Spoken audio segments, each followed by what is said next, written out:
হেই, তুমিও কি animation movie দেখতে পছন্দ করো? যদি করো তাহলে এই ভিডিওটা তোমার জন্য। না, আমি এখানে কোনো জাপানিজ বা আমেরিকান অ্যানিমেশন মুভির কথা বলব না। আমি এখানে বলব একটা বাংলা শর্ট ফিল্মের কথা। শর্ট ফিল্মটার ট্রেলার দেখার পর তুমিও ফ্যান হয়ে যাবে এই ক্রিয়েটরের। তুমিও বলবে হ্যাঁ, বাংলাতেও এরকম অ্যানিমেশন করা সম্ভব।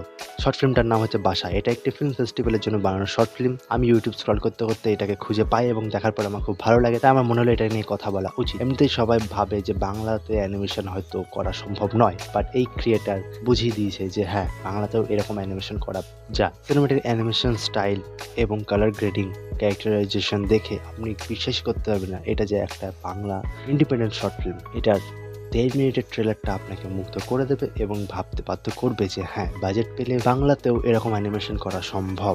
আমি ভিডিওটার লিঙ্ক ডিসক্রিপশনে দিয়ে রাখবো। ক্রিয়েটার বেশ ভালো কাজ করেছে এবং বাংলা অ্যানিমেশন ইন্ডাস্ট্রি এগিয়ে যাক এরকম ক্রিয়েটারদের হাত ধরেই আমি এটাই চাইবো। Thanks for watching this video.